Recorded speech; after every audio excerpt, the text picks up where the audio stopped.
The hands on his elbows aren't rough, but they're not gentle either. Irian feels them through the layers of his coat. Secondhand wool that smells like someone else's cigarettes and rain that won't stop falling. The pressure is steady. Guiding. That's what they'd call it if anyone asked. But no one's asking because people like him don't get asked questions in places like this. The car door is already open when they reach it. Black interior. Leather that costs more than 3 months of rent. The kind of vehicle that doesn't get pulled over, doesn't get questioned, doesn't exist on any registry that matters. Irian's stomach tightens. Not from the baby, from the smell. Alpha. Not hostile. Not predatory.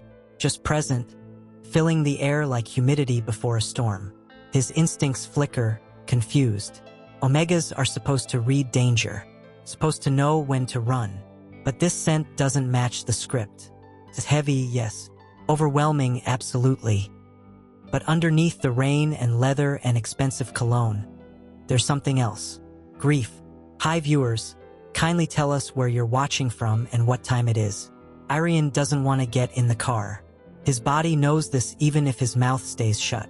The baby shifts low in his belly, pressing against his bladder, reminding him that survival isn't about dignity anymore. It's about minutes, about staying warm, about not collapsing on a street where no one will stop. The necklace burns against his chest. Not literally, but it feels that way. The thin silver chain his mother pressed into his hand years ago, back when her fingers still had strength and her voice still had warnings. She'd made him promise. Never sell it. Never trade it. Never trust anyone who looks at it too long. Irian hasn't broken that promise yet. But he's about to get into a car with people who haven't told him where they're going. One of the men, tall, silent, face like a wall, gestures toward the open door. Not a command. Not a suggestion. Just inevitability. Irian's shoes are falling apart. The sole on his left foot peels away from the upper with every step, flapping wetly against pavement that never dries. He can feel cold water seeping through his socks. He gets in. The door shuts behind him with a sound that's too soft to be threatening. But it is. Soft things in hard places always are. The interior smells like sandalwood and something sharper. Metal, maybe. Or money. Irian doesn't know the difference anymore. He presses himself into the corner of the seat, one hand resting on the curve of his stomach, the other clutching the necklace through his shirt. The baby kicks once, hard enough to hurt. The driver doesn't speak. Neither does the man in the passenger seat. Irian watches the city slide past through tinted windows. Yellow streetlights blur into orange smears. Storefronts with bars over the windows.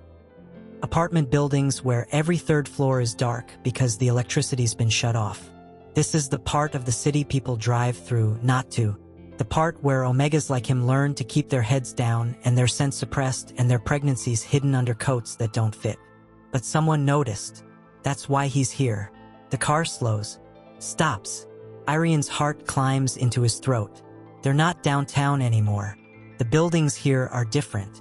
Taller. Cleaner. The kind of clean that comes from people whose job is to make sure you never see the dirt. A high-rise with glass doors and a doorman who doesn't look at the car twice. Security that doesn't announce itself because it doesn't have to. The door opens. Irian doesn't move. The silent man gestures again. This time it's almost polite. Almost. Irian forces himself out of the car. Legs shaking, stomach heavy, necklace hot against his skin. The rain has slowed to a mist, fine enough that it doesn't feel like falling. Just lingering. The air smells like asphalt and something floral he can't name. They walk him inside. No one stops them. The doorman nods. The security guard at the desk doesn't look up. It's the kind of invisibility that comes from power, not luck. Irian's been invisible his whole life, but this is different. This invisibility is a choice someone else is making for him. The elevator doesn't have buttons. Just a keycard slot. The silent man swipes something black and metallic. The doors close. The floor drops out from under them, or maybe that's just Irian's stomach again. He watches the numbers climb. 10, 15, 20. Higher than he's ever been in his life. When the doors open, The hallway is silent. Not empty, silent.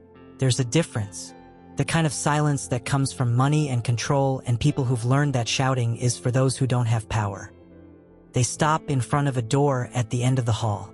The man knocks once. Soft, deliberate. A voice answers from inside. Low, steady. The kind of voice that doesn't ask twice. Bring him in. The door opens. And that's when Irian smells it again. The alpha. Closer now. Stronger. But still wrong.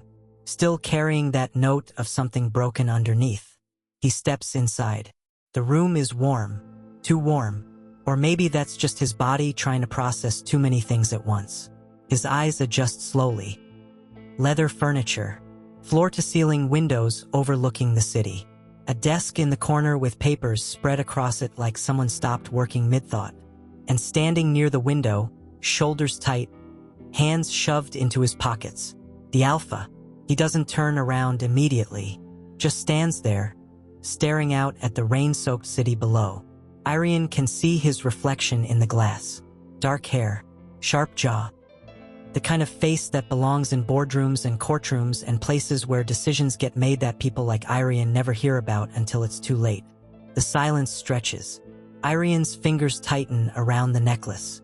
And that's when the alpha turns. His eyes go straight to Irian's chest. Not to his face. Not to his stomach. To the necklace. The silver chain. The crest etched into worn metal. The symbol Irian's mother told him never to explain. The alpha's face doesn't change. But his breathing does. One sharp inhale. Like someone just hit him in the chest with something he wasn't ready for. And then, he cries. Not loud. Not dramatic. Just one tear that slips down his cheek before he can stop it. His hand comes up too late to catch it. His jaw tightens. His shoulders lock. But the tear is already there, already visible, already real. Irian doesn't understand. He doesn't understand why an alpha with this much power, this much control, this much silence around him would look at a necklace and break. But the alpha isn't looking at the necklace anymore.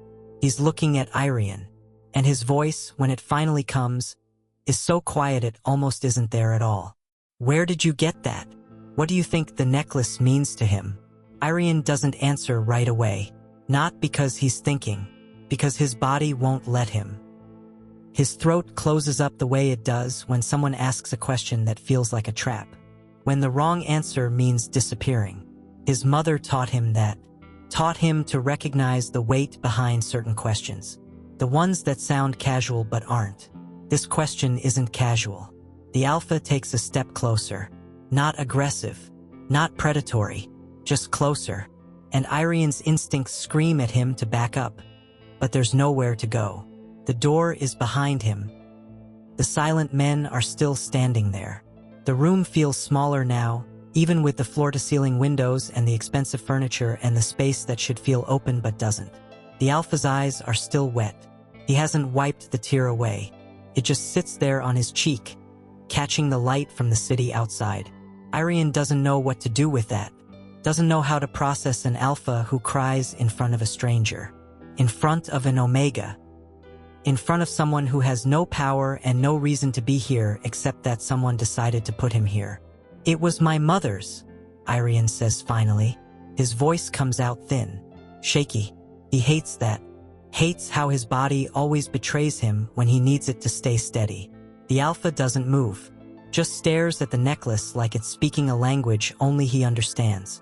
Your mother, he repeats. Not a question. Just an echo. Like he's testing the words to see if they hold weight. Irian nods. His hand is still pressed against his chest, fingers wrapped around the metal. It's warm now, almost hot. He doesn't know if that's from his body heat or something else.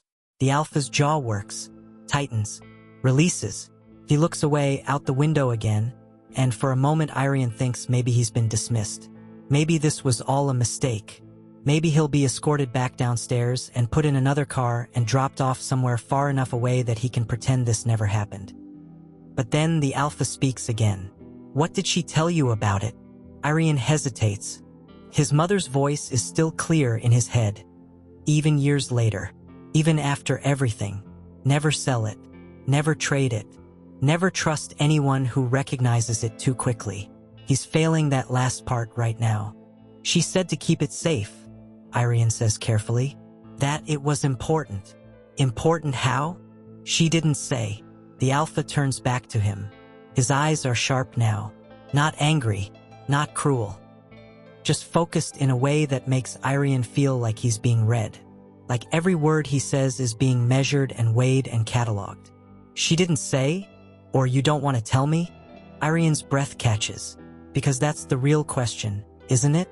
That's the one that matters. He could lie, could say his mother told him nothing, could pretend the warnings were vague and meaningless. But something about the way the alpha is looking at him makes lying feel impossible. She said not to trust people who looked at it too long, Irian says quietly. The silence that follows is suffocating. The alpha doesn't react, doesn't flinch, doesn't look away, just stands there, processing. His shoulders tense and his hands still shoved deep in his pockets like he doesn't trust what they'll do if he lets them out. And then he laughs. Not loud, not cruel. Just a short, bitter sound that doesn't match the tear still drying on his face. Smart woman, he says. Irian doesn't know what to say to that. Doesn't know if he's supposed to agree or stay silent or ask what the hell is happening. So he just stands there, hand on his stomach, necklace burning against his palm, and waits. The alpha moves again. This time, he crosses the room slowly, deliberately, like he's trying not to spook a wounded animal. He stops a few feet away, close enough that Irian can smell him clearly now. Sandalwood and rain and something else. Something heavier. Regret, maybe. Grief. Irian doesn't know if those things have a smell. But if they do, this alpha is drowning in them. I'm not going to hurt you, the alpha says. Irian doesn't believe him. Not because he seems violent, but because people who have to say that out loud are usually the ones you should be most afraid of. Then why am I here? Irian asks. His voice is steadier now. Not strong, but steady. The alpha's eyes flicker. Something crosses his face. Pain, maybe, or guilt. And then it's gone. Because I need to know where you got that necklace, he says. And I need to know if you understand what it means. I don't. I know. The alpha's voice is soft now, almost gentle. And that terrifies Irian more than anything else that's happened tonight. Because gentleness from someone with this much power feels like a precursor to something worse. Like the calm before the hit, the quiet before the door locks. I'm going to tell you something, the alpha says. And you're not going to like it. Irian's stomach tightens. That necklace belonged to someone my family destroyed. The words land like stones, heavy and cold and final. Irian's hand tightens around the chain. His mother's face flashes in his mind. Her warnings, her fear, her insistence that he never let it go. Why? He whispers. The alpha doesn't answer right away. He just looks at Irian. Really looks at him. Not at the necklace. Not at the pregnancy. At him. Because they were a threat, the alpha says finally.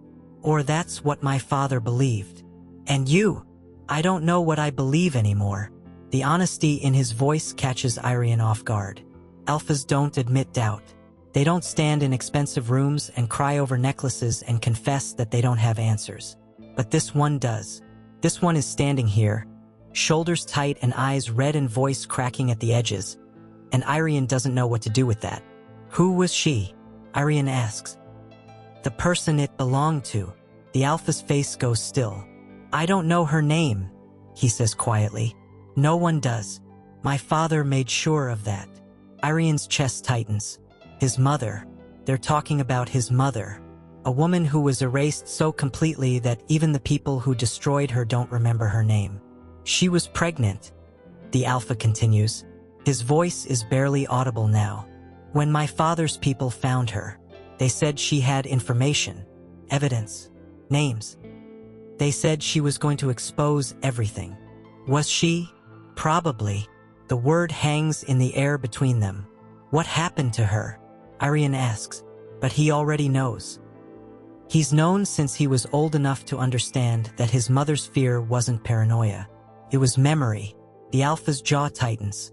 She disappeared, he says, along with everything she knew. Except the necklace. Except the necklace. Arian's hand is shaking now. He can feel the baby moving, restless and uncomfortable, like it can sense the tension in the room. He wants to leave, wants to run, but his legs won't move. His body won't cooperate. All he can do is stand there and hold the one thing his mother left him and try not to fall apart. The alpha takes another step closer, and then he does something Arian never expected. He kneels, not to dominate, not to intimidate, just to bring himself down to Arian's level, to look up instead of down. His eyes are red-rimmed now, wet again, and when he speaks, his voice breaks. I don't know if I can fix what my father did, he says, but I need you to know that I'm going to try. Arian stares at him, at this alpha on his knees, at this man with power and money and control who's looking at him like he's the one who matters. Why? Arian whispers. The alpha's hand comes up slowly, not to touch, just to gesture at the necklace. Because you survived, he says, and no one else did.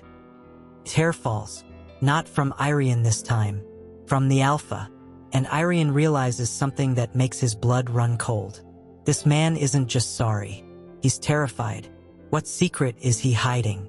They give him a room on the 15th floor. Not the penthouse, not the top. Somewhere in the middle where the elevators still work and the hallways still have cameras, but the windows don't overlook anything important. Just the city, just rain, just miles of concrete and glass and people who don't look up. Arian stands in the doorway for a long time before stepping inside. The door is already open. No one's telling him to enter. No one's pushing.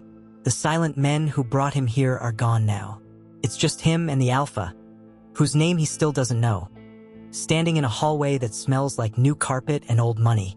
It's yours, the alpha says. As long as you need it. Arian doesn't move. His hand is still on his stomach. The baby hasn't stopped shifting since they got here. Restless. Uncomfortable. Maybe it can feel what he's feeling. That this kindness isn't kindness. Something else. Something that looks like safety but might just be a prettier cage. What's the catch? Arian asks. The alpha's eyes flicker. Surprise, maybe. Or respect. No catch. There's always a catch. The alpha exhales slowly. He looks tired now. Not physically, but in a way that goes deeper. Like he's been carrying something heavy for so long that he's forgotten what it feels like to put it down. I'm not asking you to stay, he says. I'm offering you a place to rest. Why? Because you're pregnant. Because you're alone. Because... He stops. Jaw tightens. Because I owe you. Arian's chest tightens. He doesn't know this man. Doesn't know if the debt is real or just guilt dressed up as obligation. But his feet hurt. His back hurts. The baby is pressing on his bladder again, and he hasn't slept in a real bed in weeks. He steps inside. The door closes behind him. Not loud. Just a soft click that sounds too final. The apartment is bigger than anywhere he's ever lived. Clean white walls. Furniture that looks new. A kitchen with appliances he doesn't recognize. Floor-to-ceiling windows that show the city in all its wet, gray misery. There's a couch. A table. A bedroom he can see through an open door at the end of the hall. It's too much. There's food in the kitchen, the alpha says from behind him. Medical care will come tomorrow. No names. No records. Just a checkup. Arian turns slowly. The alpha is still standing in the hallway, one hand on the doorframe, like he's not sure if he's allowed to come in. I don't understand, Arian says. You don't have to. Yes, I do. The alpha's mouth twitches. Almost a smile. Almost. You remind me of someone, he says quietly. Who? Someone who didn't trust me either. The words settle heavy in the space between them. Arian wants to ask more. Wants to know who this person was and what happened to them and why a man with this much power is standing in a hallway looking like he's afraid to leave. But before he can speak, the alpha steps back. Get some rest, he says. No one will bother you. And if I want to leave? The alpha pauses. His hand is on the door now, ready to close it. His eyes meet Irian's, and for just a second, something raw flashes across his face. "Then you leave," he says. "I'm not keeping you here." The door closes. Irian stands in the middle of the room, alone, surrounded by expensive things that don't belong to him. His hand moves to the necklace. Still warm, still there. He doesn't believe the alpha. Not yet, but he's too tired to run. So he sinks onto the couch. Soft, too soft, the kind of soft that only exists in places where people don't worry about money, and closes his eyes. He doesn't sleep. He just waits. For the rules. For the demands. For the moment when the kindness turns into something else. But the moment doesn't come. Not that night. The next morning, someone knocks. Soft. Respectful. Irian's eyes snap open and his body tenses. But when he opens the door, it's not the alpha. It's a woman, mid-40s, calm face, medical bag in one hand. "I'm Dr. Lane," she says. "I'm here to check on you and the baby." Irian doesn't move. "I can come back later," she offers. "If you're not ready." "Did he send you?" She doesn't ask who he is. "Yes," she says simply. "But I work for you, not him. Anything you tell me stays between us." Irian studies her face, looking for the lie, the angle, the moment where her expression shifts and he realizes this is just another trap. But her face stays steady. He lets her in. The checkup is quick. Professional.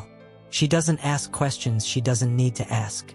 Doesn't comment on the bruises on his arms or the way his hands shake when she touches his stomach. Just listens to the baby's heartbeat, checks his blood pressure, and writes something down on a tablet. "Everything looks good," she says. "You're about 7 months along?" "Almost 8. She nods. "You need rest, real rest, and better nutrition." "I'm fine." "You're surviving," she corrects gently. "That's not the same thing." Irian doesn't respond. She packs her bag slowly, deliberately, and then pauses at the door. "He told me to tell you something," she says. Irian's chest tightens. "He said you don't owe him anything." The door closes behind her. Irian sits on the edge of the bed, hands on his stomach, and tries to breathe. Days pass. No one bothers him. Food appears in the kitchen every morning. Fresh fruit, bread, things he hasn't eaten in months. He doesn't know who brings it, doesn't hear anyone enter, but it's there. Dr. Lane comes back twice, checks his vitals, adjusts his prenatal vitamins, leaves without asking for anything. The alpha doesn't return, and that absence, that deliberate distance, makes Irian more uneasy than anything else. Because control doesn't always look like chains. Sometimes it looks like kindness. Sometimes it looks like space. Sometimes it looks like a man who gives you everything you need and then disappears, leaving you to wonder what he wants in return. On the 5th night, Irian finds a folder on the kitchen counter. He didn't put it there. Inside are documents, old ones, yellowed paper, handwritten notes, and at the top, a name he recognizes. His mother's name. His hands start shaking. The first page is a report. Clinical. Cold. It details a removal operation authorized 23 years ago. Target. Pregnant Omega. Reason. Possession of sensitive information. Status. Eliminated. But the next page contradicts it. A second report. Marked. Revised. Status. Unconfirmed. She didn't die. She ran. And someone let her. Irian's vision blurs. He flips through the rest of the folder. More names. More operations. More people who were eliminated because they knew too much or asked too many questions or existed in a way that made powerful people uncomfortable. At the bottom of the stack is a photo. A young man, late teens, standing next to an older man in a suit. Both of them smiling. The older man's hand is on the younger one's shoulder. Possessive. Proud. Irian recognizes the younger man. It's the alpha. And the older man is the one who signed the order to erase his mother. He hears the door open behind him. Doesn't turn. "I wanted you to see it," the alpha says quietly. "Before I told you." "You knew," Irian whispers. His voice is shaking. You knew what he did. Not until recently. Liar. The Alpha doesn't argue, just stands there, silent, letting Irian's anger fill the space between them. My mother ran, Irian says. His hands are still on the folder, still gripping the photo. Because of him. Yes. And you're his son. Yes. Irian finally turns. His eyes are wet. His chest is tight. The necklace feels like it's burning through his shirt. What do you want from me? He asks. The Alpha's face is unreadable. I want to know if you'll let me try to make this right. You can't. I know. The honesty in his voice cuts deeper than any lie would have. Irian's hand moves to his stomach. The baby kicks. Hard. Why are you doing this? He asks. The Alpha looks at him for a long time, and then he says something that changes everything. Because you're not the only one he tried to erase. What does he mean? Irian's mother used to say that polite men were the most dangerous. Not the ones who yelled. Not the ones who hit. The ones who smiled while they ruined you. The ones who said please and thank you while making sure you never had a choice.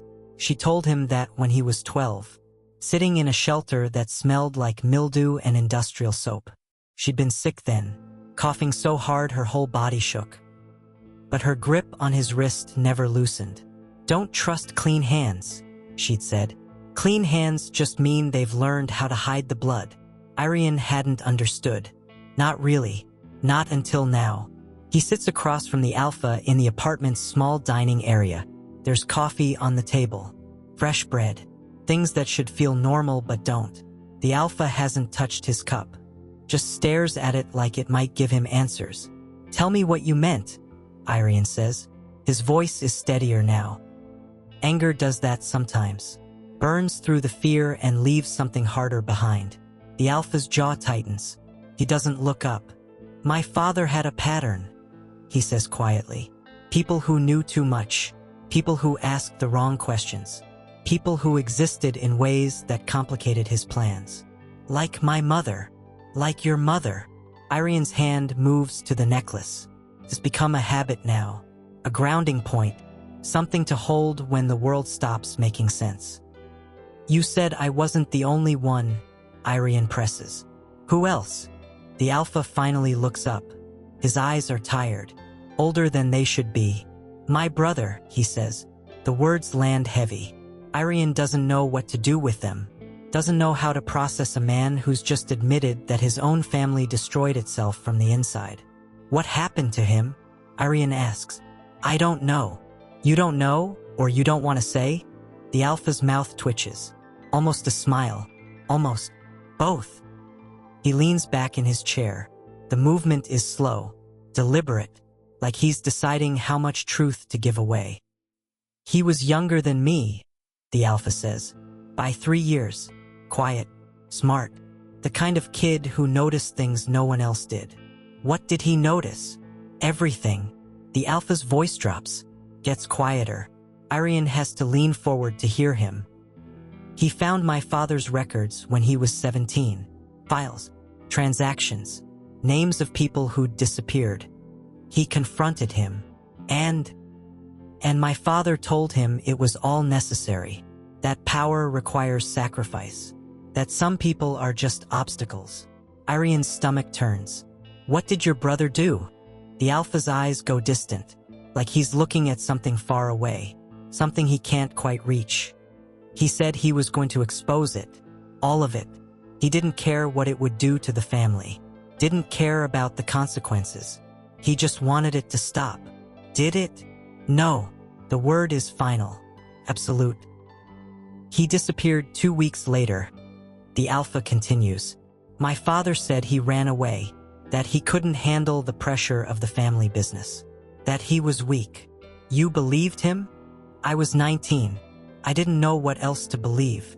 Irian watches him carefully, trying to read the truth in his face. The guilt, the regret. When did you stop believing him? Irian asks. The Alpha's eyes snap back to his. When I found your necklace in his records. Irian's breath catches. My brother kept files, the Alpha explains. Hidden ones. I found them 6 months ago, after my father died. What was in them? Everything. Names, dates, operations, and photos. He reaches into his jacket and pulls out a folded piece of paper, slides it across the table. Irian's hands shake as he unfolds it. It's a photo, old, faded, but clear enough. A young woman, pregnant, standing in front of a building Irian doesn't recognize. She's smiling, not a big smile, just a small, tired one. The kind of smile people give when they're trying to convince themselves things will be okay. She's wearing the necklace. Irian's throat closes. That's her, he whispers. I know. How did your brother get this? The Alpha's face goes still. Because he was trying to help her. The silence that follows is suffocating. Irian's mind is racing now, trying to piece together a story that doesn't make sense. His mother, the Alpha's brother, a necklace that somehow survived when nothing else did. What happened? Irian asks. I don't know the whole story, the Alpha admits. But from what I can piece together, my brother found out about the operation. About your mother. He tried to warn her. Did he? I think so.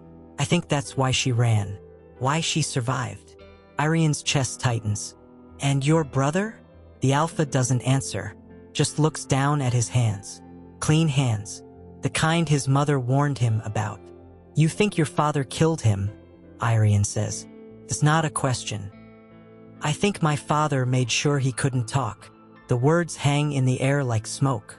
Irian's hand moves to his stomach. The baby is quiet now. Still, like it's listening. Why are you telling me this? Irian asks. The Alpha's eyes meet his. And for the first time, Irian sees something other than guilt. He sees fear. Because I need you to understand what you're up against, the Alpha says. My father is dead, but the people he worked with aren't.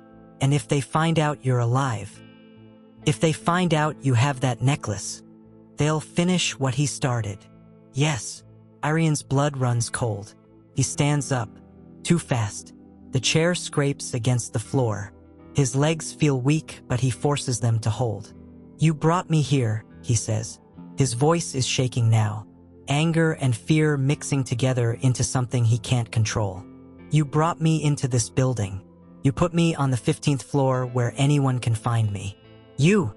I'm protecting you, the Alpha interrupts. By making me visible? By making you mine. The words stop Irian cold. The Alpha stands too, slower, more controlled. I'm not claiming you, he says carefully. I'm claiming responsibility. There's a difference. Is there? Yes. Irian doesn't believe him. Can't afford to. His mother's voice is too loud in his head. Too clear. Don't trust clean hands. What happens when you decide I'm too much trouble? Irian asks. What happens when protecting me costs you something you're not willing to pay? The Alpha's face doesn't change, but something in his eyes does. Then I pay it anyway, he says. Irian wants to believe him. He does. But belief is a luxury people like him can't afford. I need to think, Irian says. His hand is on the necklace again, gripping it so hard the metal digs into his palm. The Alpha nods, doesn't argue, just steps back toward the door. Take all the time you need, he says. But before he leaves, he turns back. Your mother survived because someone helped her, he says quietly. I can't undo what my father did, but I can make sure you don't have to run alone. The door closes. Irian stands in the middle of the apartment, surrounded by expensive things and false safety, and realizes something that makes his stomach turn. He doesn't know if the Alpha is protecting him, or setting him up for something worse. What would you do? The Alpha doesn't come back for 3 days. Irian counts them, not because he wants to, but because the waiting is worse than the answers. Because every hour that passes without demands or conditions or explanations makes him more certain that something's coming. People don't give without taking. That's what he knows. That's what he's always known. But the apartment stays quiet. The food keeps appearing. Dr. Lane comes twice more, checks his blood pressure, listens to the baby's heartbeat. leaves prenatal vitamins on the counter with instructions written in careful handwriting. No one asks him questions. No one makes him explain himself. And that absence of pressure is somehow more suffocating than any interrogation would be. On the third night, Irian finds himself standing at the window, staring out at the city, at the rain that never stops falling, at the lights that blur together into something that looks almost beautiful from this high up. He wonders if his mother ever stood like this, looking down at a world that didn't want her, trying to decide if surviving was worth it. The necklace is warm against his chest. He hasn't taken it off since he got here, hasn't even thought about it. It's become part of him now, a second heartbeat, a reminder that he comes from someone who was strong enough to run and smart enough to hide and brave enough to leave behind a piece of herself. The door opens behind him. He doesn't turn, just watches the reflection in the glass. The Alpha, standing in the doorway, not entering, not leaving, just there. "I brought dinner," the Alpha says. Irian almost laughs. Almost, because of course that's what he leads with. Not an apology, not an explanation, just the practical reality of food. "I'm not hungry," Irian says. "You should eat anyway." "Should I?" The Alpha doesn't respond immediately, just sets something down on the counter. A bag. The smell of warm food fills the apartment. Something with garlic. Something that would normally make Irian's stomach growl. But right now, all he feels is nausea. "I'm not going to force you," the Alpha says. "But you're not leaving either." "No." Irian finally turns. The Alpha looks different tonight. Tired. His shirt is wrinkled. His hair isn't as carefully styled. There's a shadow of stubble on his jaw that wasn't there before. He looks human. That scares Irian more than anything. "Where have you been?" Irian asks. "Cleaning up my father's mess." "Literally or metaphorically?" "Both." The Alpha moves to the couch, sits down slowly, like his body hurts, like he's been doing something that required more than just sitting in boardrooms and signing papers. "I've been going through his records," the Alpha says. "All of them, not just the ones my brother found. Everything." Irian doesn't move from the window. And it's worse than I thought." The words settle heavy in the space between them. "How much worse?" Irian asks. The Alpha leans back, closes his eyes. When he speaks, his voice is flat, emotionless, the kind of tone people use when they're trying not to break. "My father didn't just target people who threatened him. He targeted anyone who made his life complicated. Business partners who asked too many questions. Employees who saw things they shouldn't have. Family members who wouldn't fall in line. Like your brother. Like my brother." Irian's hand moves to his stomach. The baby shifts, uncomfortable, restless.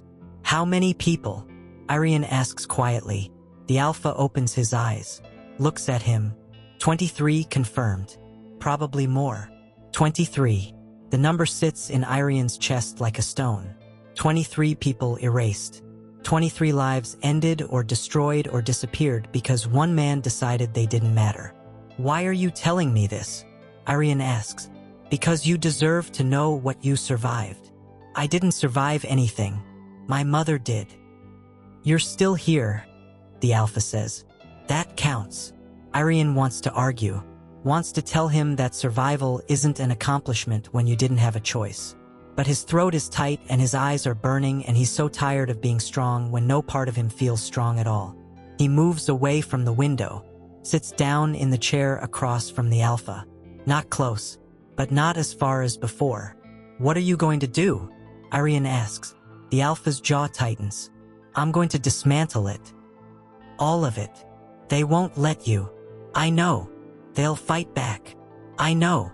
Irian stares at him, trying to understand, trying to find the angle, the self-interest, the moment where this stops being about justice and starts being about something else. But the Alpha's face doesn't change, doesn't shift, just stays tired and honest and resigned. "You'll lose everything," Irian says. "Probably. Then why?" The Alpha leans forward, elbows on his knees, hands clasped together. He looks at Irian with eyes that are too honest, too raw. Because I can't look at you and pretend this is acceptable, he says. I can't look at that necklace and tell myself my father was right. I can't. His voice cracks. He stops, takes a breath, tries again. I can't be him. The words break something in Irian's chest, because he understands that. Understands the fear of becoming the thing that hurt you, the terror of looking in the mirror and seeing the wrong face. What if you already are? Irian asks quietly. The alpha flinches, but he doesn't look away. Then I'll spend the rest of my life proving I can be something else. Silence. Irian doesn't know what to say, doesn't know if there's anything that can be said. So he just sits there, pregnant, tired, wearing a necklace that should have been buried with his mother but wasn't. I need to ask you something, the alpha says. Irian's chest tightens. What? I need to know what you want. The question catches Irian off guard, because no one's ever asked him that before. Not the shelters, not the social workers, not the alpha who got him pregnant and then died before he could decide if he wanted to stay. No one. What do you mean? Irian asks. I mean, the alpha pauses, searches for words. I can keep you safe. I can make sure you and the baby have what you need. But I can't make decisions for you. I won't. Why not? Everyone else does. Because that's what my father did. The honesty in his voice is almost painful. Irian looks at him, really looks at him. At this man who's given him food and shelter and space without asking for anything in return. At this alpha who cries over necklaces and dismantles his own inheritance and sits on expensive couches looking like he hasn't slept in days. I don't know what I want, Irian admits. That's okay. Is it? Yes. The alpha stands, moves toward the door, but before he leaves, he turns back. There's something else, he says. Irian's stomach drops. What? There's a meeting next week. Old business partners of my father's. People who still think the syndicate operates the way it used to. And the alpha's eyes are serious now, focused. I'm going to tell them it doesn't. Irian's breath catches. They'll push back. I know. They'll threaten you. I know. I know. The alpha interrupts gently. But I need to do it anyway. Irian stares at him. You're going to lose, he says. The alpha almost smiles. Probably. He leaves. The door closes, and Irian sits alone in the expensive apartment, surrounded by safety that might not last, holding a necklace that survived when nothing else did, and realizes something that terrifies him. He's starting to believe the alpha might actually mean it. Can you survive what comes next? The envelope arrives under his door at dawn. Irian hears the soft scrape of paper against wood and his eyes snap open. The baby kicks immediately, like it knows something's wrong before he does. He pushes himself off the bed. Slower now, heavier, his body fighting every movement, and crosses to the door. White envelope. No name. No return address. Just thick paper that feels expensive between his fingers. Inside is a single sheet. You have 48 hours to decide. Stay under his protection and accept the limitations. Or leave with resources and take your chances. No third option exists. Choose. No signature. Irian reads it 3 times. His hands shake worse each time. The door to the apartment opens. The alpha walks in without knocking. His eyes go straight to the envelope in Irian's hand. When did that arrive? He asks. His voice is tight, controlled. The kind of control that means he's barely holding something back. 5 minutes ago. The alpha crosses the room in 3 strides, takes the envelope, reads it. His jaw clenches so hard Irian can hear his teeth grind. Who sent this? Irian asks. Someone who wants you gone. Why? The alpha looks at him, really looks at him, and for the first time since they met, Irian sees something other than guilt or grief in his eyes. He sees anger. Because you're proof, the alpha says quietly. Proof that my father's system failed. Proof that people survive even when they're not supposed to. And that terrifies them. Irian's hand moves to his stomach. The baby shifts again, restless. What happens if I leave? He asks. The alpha's face doesn't change. I'll give you money, documents, a new name if you want it, enough to start somewhere far from here. And if I stay, then you stay visible, under my name, under my protection. And everyone who wants you gone will have to go through me first. The words should sound reassuring. They don't. That's not protection, Irian says. That's making me a target. You're already a target. The honesty cuts clean through. Irian looks at the envelope again. At the threat wrapped in polite language. At the choice that isn't really a choice at all. I need to think, he says. You have 48 hours. That's not enough time. The alpha steps closer. Not threatening, just close enough that Irian can smell him. Sandalwood and something sharper. Stress. Fear. I know, the alpha says. But it's what we have. He leaves. Irian stands in the middle of the apartment with the envelope in his hand and realizes something that makes his chest tight. Either choice puts the baby at risk. Leaving means running again. Means shelters that turn him away and streets that don't care if he survives. Means raising a child alone in a world that already decided he doesn't matter. Staying means becoming part of something bigger, something dangerous. Means trusting a man whose father tried to erase his mother. Means believing that protection is real and not just another word for control.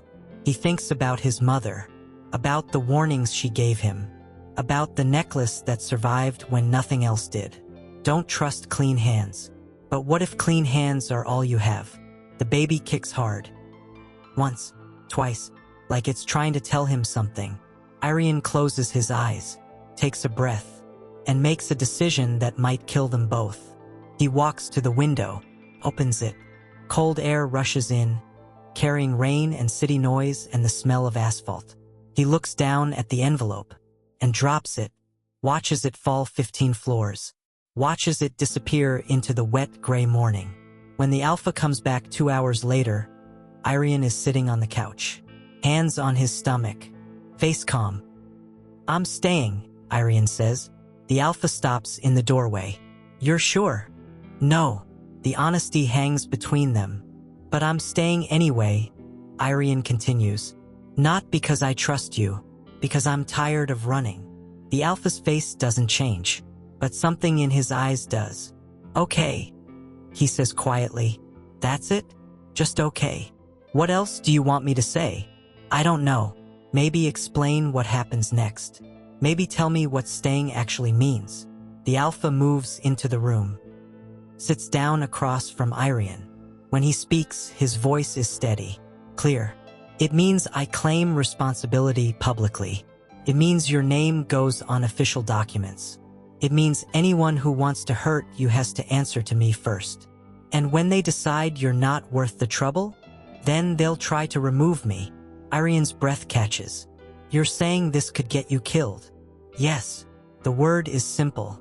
Final. Then why are you doing it? Irian asks.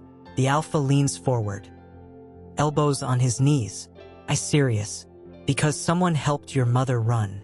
Someone in my father's organization looked at a pregnant Omega and decided her life mattered more than their job. More than their safety. Your brother. My brother. The alpha's voice cracks slightly. He died trying to do the right thing. I'm not going to waste that. Irian stares at him. At this man who's choosing to fight a system that will definitely fight back. At this alpha who's trading his inheritance for something that might not even work. You're going to lose everything, Irian says. I know. And you're doing it anyway. Yes. The silence that follows is different this time. Not heavy. Not suffocating. Just quiet. Irian's hand moves to the necklace. Warm against his chest. Steady. What do I have to do? He asks. The alpha looks at him carefully. Nothing you don't want to. That's not an answer. It's the only answer I have. Irian almost smiles. Almost. When does this start? He asks. The alpha checks his watch. The meeting is in 3 days. I'll announce it then. Announce what? That you're under my protection. That the old rules don't apply anymore. that anyone who has a problem with that can take it up with me directly. Irian's heart is racing now, not from fear, from something else. Something that might be hope or might be the last mistake he ever makes. And after, Irian asks, the Alpha stands, moves toward the door, but before he leaves, he turns back. After, we see who's still standing. The door closes. Irian sits alone in the apartment, one hand on his stomach, the other on the necklace, and realizes he just bet his life and his child's life on a man he barely knows. The baby kicks, strong, steady, like it approves. What happens next changes everything. The shelter refuses him at the door. Irian isn't surprised. He came here knowing what would happen, but he needed to see it. Needed to confirm that leaving the apartment means going back to nothing. The woman at the front desk doesn't even look at his face, just his stomach. We're full, she says. The sign says you have beds. We're full. Her voice is flat, final. The kind of voice that said the same thing 100 times to 100 different people who all had the same desperate look in their eyes. Irian doesn't argue, just turns and walks back into the rain. His phone buzzes. The Alpha. He's been calling every hour since Irian left the apartment this morning. Irian hasn't answered, not because he's angry, because he needed to remember what the alternative looks like. He needed to remember why he said yes. The streets are wet. Always wet, like the city's been crying for so long it forgot how to stop. Irian walks slowly. His back hurts. His feet hurt. The baby is pressing on his bladder again, and he hasn't found a bathroom that will let him in without buying something first. He passes a coffee shop. Warm light inside. People sitting at tables with laptops and expensive drinks. None of them look up. None of them see him. That's the thing about being poor and pregnant and Omega. You become invisible. Not because people can't see you, because they choose not to. His phone buzzes again. This time he answers. Where are you? The Alpha asks immediately. No hello. No small talk. Just urgency. Out. Out where? Does it matter? Silence on the other end. Then a long exhale. Yes. The Alpha says quietly. It matters. Why? Because someone's looking for you. Irian stops walking. His heart kicks into his throat. Who? I don't know yet, but there's been activity. People asking questions. Checking records. Someone knows you're here. Irian looks around. The street is empty. Just rain and parked cars and buildings with windows that reflect nothing back. Are you tracking me? He asks. Yes. The honesty should make him angry. It doesn't. Just makes him tired. Where are you? The Alpha asks again. Irian tells him. 20 minutes later, the black car pulls up. Same one from the first night. Same silent men. But this time, the Alpha gets out too. He's wearing a coat. Expensive. Water-resistant. The kind of thing that costs more than Irian's ever had in his bank account. He walks up to Irian. Doesn't touch him. Just stands there in the rain. You shouldn't be out here, the Alpha says. I know. Then why are you? Irian looks at him. At this man who's been calling every hour. Who sent a car. Who came himself instead of just sending his people. Because I needed to remember what I'm risking, Irian says. The Alpha's face doesn't change, but something in his eyes does. And it's worse than I thought. The Alpha nods slowly, like he understands. Like he knew this was going to happen. Get in the car, he says. Irian does. They drive in silence. The city slides past the windows. Gray and wet and endless. After a while, Irian realizes they're not going back to the apartment. Where are we going? He asks. Somewhere you need to see. They stop in front of a building Irian doesn't recognize. Old brick. Reinforced doors. No signs. The kind of place that exists off the books. The Alpha leads him inside. The interior is cleaner than the exterior suggested. Medical equipment. Files. People in scrubs moving quietly through hallways that smell like antiseptic and coffee. What is this place? Irian asks. A clinic, the Alpha says. For people the system forgot about. He leads Irian down a hallway. opens a door. Inside is a woman, late 20s, pregnant, Omega. She looks up when they enter and her face goes through 3 emotions at once. Fear, recognition, relief. "This is Zara," the Alpha says quietly. "She was working for one of my father's old partners. When she got pregnant, they tried to make her disappear." Irene looks at the woman, at her hands resting on her stomach, at the way her eyes keep darting to the door like she's expecting someone to drag her out. "What happened?" Irene asks. "I got her out," the Alpha says simply. "Same as I'm trying to do for others." He leads Irene back into the hallway, shows him more rooms, more people, Omegas, Betas, even a few Alphas who'd asked the wrong questions or seen the wrong things. All of them alive because someone decided they mattered. "How many?" Irene asks. 17 so far. "And you're paying for all of this?" "Yes." Irene stops walking, turns to face him. "Why didn't you tell me about this?" The Alpha's jaw tightens. "Because I didn't want you to stay out of obligation." "What?" "I wanted you to choose me, not the cause." The words land heavy. Irene stares at him, at this Alpha who's been hiding an entire operation, who's been saving people while pretending he's only saving one. "You're an idiot," Irene says. The Alpha almost smiles. "Probably." They drive back to the apartment in silence. But this time, it's different. This time, Irene understands what he's actually part of. Not just his own survival. Something bigger.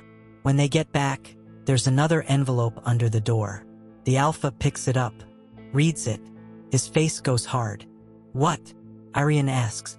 The Alpha hands him the paper. "Meeting moved up. Tomorrow, 9 a.m. They know. Who told them? The boardroom smells like old wood and older money.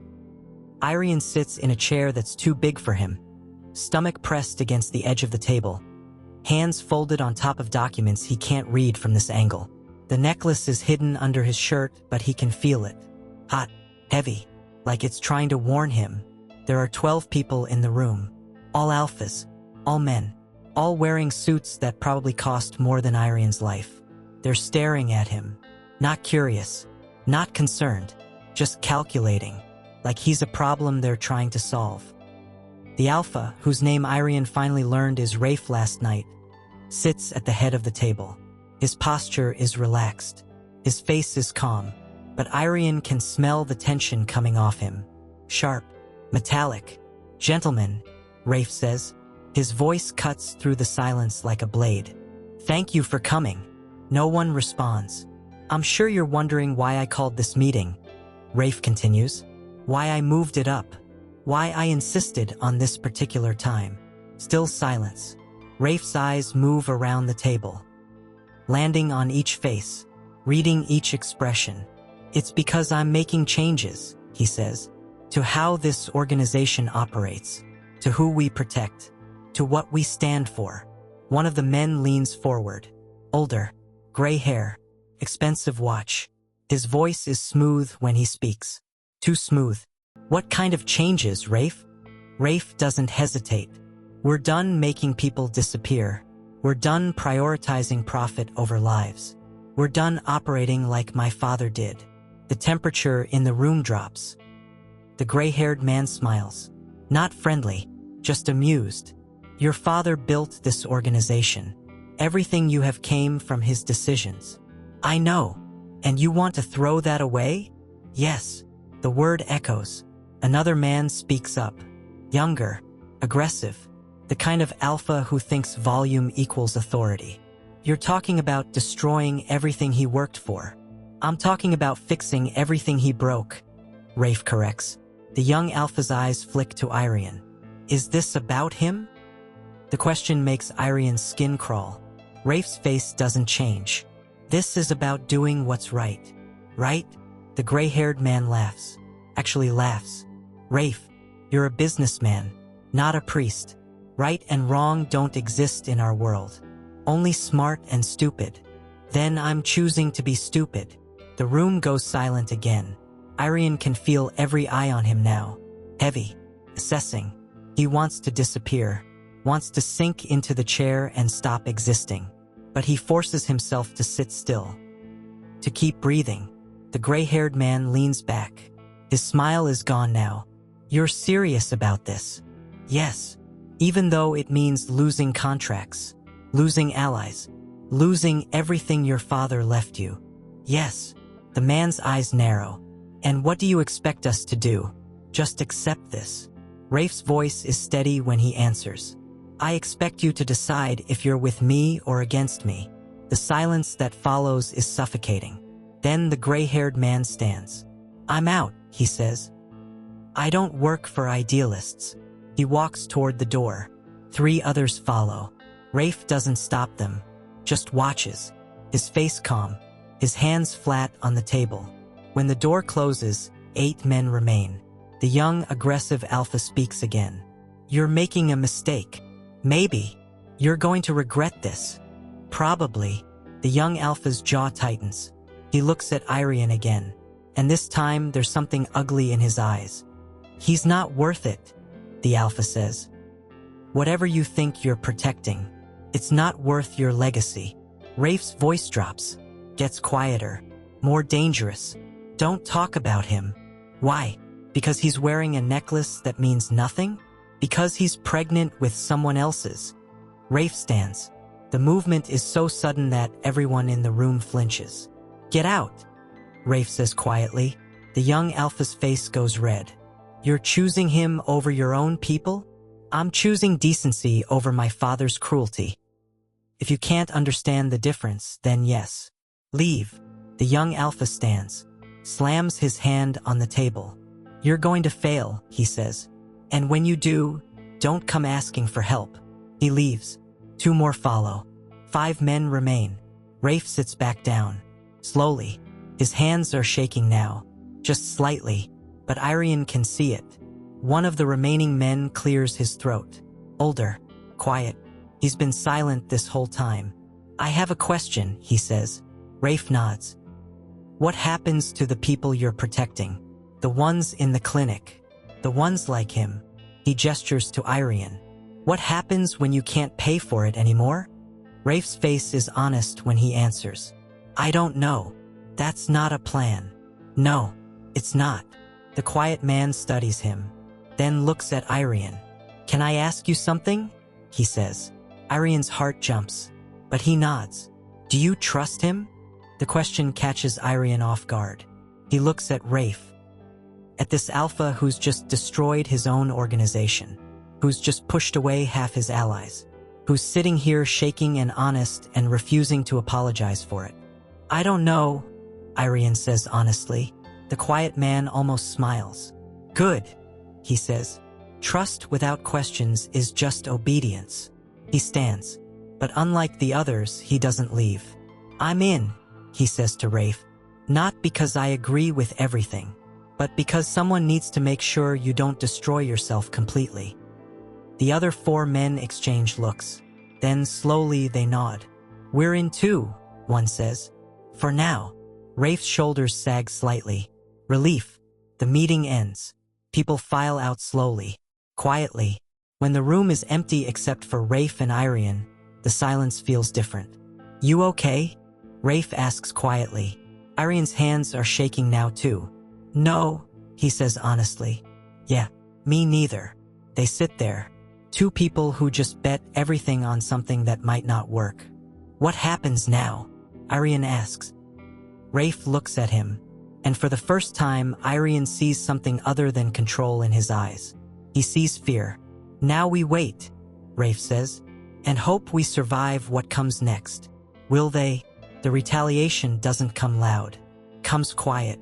Bank accounts frozen. Contracts canceled. Suppliers who suddenly can't fulfill orders. Business partners who stop returning calls.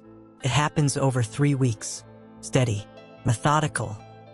The kind of professional destruction that doesn't announce itself but leaves wreckage anyway. Rafe doesn't complain, just works longer hours, makes more calls, finds new suppliers, new contracts, new ways to keep the clinic running and the people inside it safe. Irian watches from the apartment, watches Rafe come home later each night, watches the exhaustion settle deeper into his face, watches him lose pieces of his inheritance one transaction at a time. And never once does Rafe suggest that Irian leave. Dr. Lane comes every other day now. The baby is getting closer. Irian can feel it. The way his body is preparing. The way everything feels tighter and heavier and more urgent. 2 weeks, Dr. Lane says during her last visit. Maybe less. Irian's chest tightens. 2 weeks until he becomes responsible for another life. 2 weeks until the choice to stay or go becomes permanent. That night, Rafe comes home with papers. Not threatening ones this time, just documents. What are these? Irian asks. Transfer papers, Rafe says quietly. For the clinic, for the protection accounts, for everything. Irian stares at him. Transfer to who? A trust. Independent. Not connected to me or my family name. Why? Rafe sits down heavily. He looks older tonight. Worn. Because if something happens to me, I need to know they'll be okay. Nothing's going to happen to you. Rafe's eyes meet his. You don't know that. The honesty makes Irian's throat tight. How bad is it? Irian asks. Rafe doesn't answer right away. Just looks at the papers spread across the table. Bad enough that I'm making contingency plans. That's not an answer. It's the only one I have. Irian stands, moves to the window. The city looks the same as always. Gray, wet, endless. You're losing, he says quietly. Yes, and you're still not asking me to leave. No, Irian turns. Why? Rafe looks at him for a long time. When he finally speaks, his voice is raw. Because I made you a promise. And I don't break promises anymore. The words settle between them. Irian moves back to the table, sits down across from Rafe. What if I want to help? He asks. Rafe's face goes still. How? I don't know. But watching you destroy yourself alone isn't working. Rafe almost smiles. Almost. You're 8 months pregnant. You shouldn't be worrying about this. Too late. The silence that follows is comfortable. Different from before. Do you regret it? Irian asks quietly. Choosing this. Rafe thinks about it. Really thinks. No, he says finally. I regret that it took me this long. 2 days later, the first lawsuit arrives. Then the second. Then the third. All from former partners. All claiming breach of contract. All designed to drain resources and force capitulation. Rafe fights every single one. The legal bills pile up. The pressure increases. But the clinic stays open. The people stay safe. And Rafe keeps coming home. Irian starts helping where he can. Making calls. Organizing files. Small things that don't require leaving the apartment but make a difference anyway. They fall into a rhythm. Quiet. Functional. Not romantic. Not dramatic. Just two people trying to build something better from the wreckage of something worse. 1 week before the due date, Rafe comes home with news. 3 of the lawsuits dropped, he says. Irian looks up from the files he's organizing. Why? Because people are starting to notice what we're doing. And some of them agree. Enough to help? Maybe. It's not a victory. Not yet. But it's something. That night, Irian wakes up to pain. Not sharp. Just present. Steady. The kind that starts low and spreads. He knows what it means. Rafe, he says quietly. Rafe's eyes open immediately. What's wrong? It's time. Can they survive this? The hospital room is quieter than Irian expected. Not silent, just muted. Like the world decided to turn the volume down for a few hours. Dr. Lane is here, calm, professional. 2 nurses Irian doesn't recognize. And Rafe, standing near the window, not hovering, not touching, just present. The contractions come steady, painful but manageable. Irian focuses on breathing, on the rhythm. Dr. Lane taught him, on staying present in his body instead of letting fear take over. You're doing great, Dr. Lane says. Her voice is steady, grounding. Irian doesn't feel great. Feels like his body is being torn apart from the inside. But he nods anyway. Hours pass. The pain gets worse. Then unbearable. Then somehow worse than unbearable. Irian hears himself making sounds he didn't know he could make. Desperate. Animal. The kind of sounds that exist beyond language. Rafe moves closer. Not touching. Just there. You can do this, he says quietly. Irian wants to argue. Wants to tell him that no, actually, he can't. That this was a mistake. That he's not strong enough or brave enough or ready enough. But then Dr. Lane says something that changes everything. One more push, and Irian pushes. The sound that fills the room isn't his anymore. It's higher, sharper, new, a baby crying. Irian's vision blurs. Not from pain, from something else. Dr. Lane moves quickly, efficiently. Cleaning, checking, wrapping. And then she places a small, warm weight on Irian's chest. A baby. His baby. Tiny and red and screaming and perfect. Irian's hands come up automatically. Cradling. Protecting. His whole body is shaking but his hands are steady. It's a girl, Dr. Lane says softly. A girl. Irian can't breathe. Can't think. Can only stare at this impossibly small person who just entered the world screaming her existence into reality. The baby's cries soften. She's looking up at him with unfocused eyes, trying to make sense of light and sound and sensation. Hi, Irian whispers. His voice is wrecked. Hi. Rafe is still standing near the window. He hasn't moved, hasn't said anything. Irian looks up at him. You want to meet her? Irian asks. Rafe's face does something complicated. Fear and hope and grief all at once. He moves closer, slowly, like he's approaching something sacred. When he reaches the bed, he stops, just looks down at the baby. At this tiny person who exists because her grandmother survived and her mother ran, and because someone decided that some lives are worth protecting. She's beautiful, Rafe says quietly. Irian almost laughs. She's wrinkled and red and covered in vernix. But she is beautiful. What are you going to name her? Rafe asks. Irian hasn't thought about it. Has been too focused on survival to think about names. But now, looking down at his daughter, one comes to mind. Amara, he says. It means grace. Rafe nods slowly, like the name means something to him too. Dr. Lane finishes her work. Checks Irian's vitals.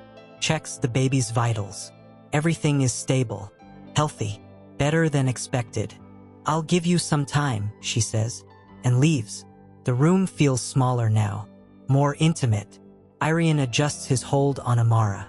She stopped crying completely now, just breathing, existing.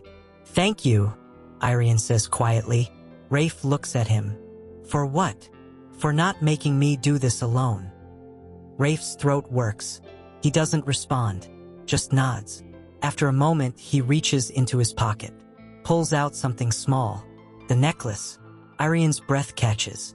I had it cleaned, Rafe says. Restored. I thought. He stops, starts again. I thought maybe you'd want her to have it.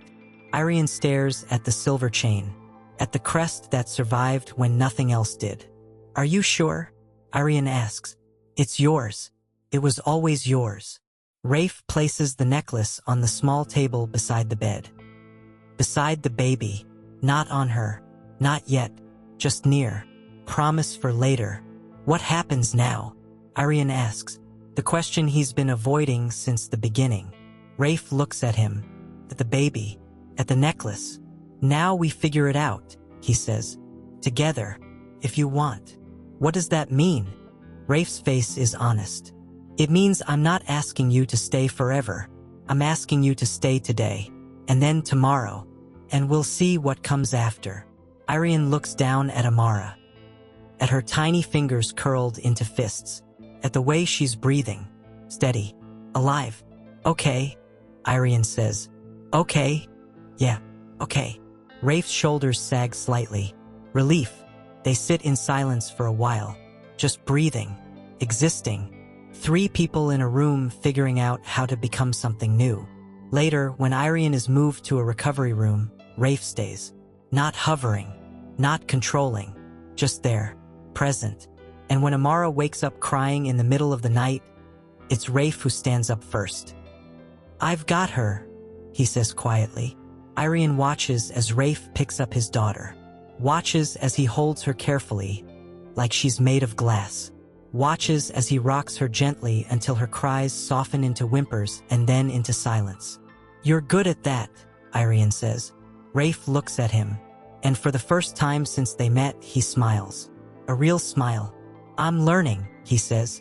2 weeks later, they leave the hospital. Not to the penthouse. Not to somewhere expensive. To a house. Modest. Quiet. Far enough from the city that the rain doesn't sound the same. It's not perfect. The roof needs work. The kitchen is outdated. But it's theirs. Rafe signs over the deed. No strings. No conditions. "If you ever want to leave," he says, "you can. This is yours. No matter what." Irene doesn't know what to say to that, so he just nods. They build a life. Slowly. Carefully. Rafe continues dismantling his father's legacy. The lawsuits settle. New partnerships form. The clinic expands. Irene learns what it means to parent, to care for something fragile and perfect, to exist without constantly looking over his shoulder. And Amara grows, strong, healthy, loved. On her first birthday, Irene places the necklace in a box, not to hide it, to preserve it, so that one day when she's old enough, he can tell her the story about a grandmother who survived, about a man who chose change over inheritance, about how sometimes belonging doesn't mean chains. It means being allowed to stay. That night, Rafe asks a question he's never asked before. "Do you regret it? Staying?" Irene looks at Amara sleeping in her crib, looks at the house they've built, looks at Rafe standing in the doorway like he's still not sure if he's allowed to be here. "No," Irene says honestly, "not even once." Rafe's face does something complicated. Relief and grief and hope all tangled together. "Good," he says quietly, "because I don't either." They stand there. Two people who survived things they shouldn't have, who built something better from wreckage. And outside, the rain finally stops. Thank you for watching this story. If it moved you, please subscribe and turn on notifications so you never miss our next story. We share tales that inspire, challenge, and remind us of our shared humanity. Leave a comment below about what this story meant to you. Your thoughts might inspire someone else who needs to hear them today. Every story matters. Every voice counts. See you in the next one.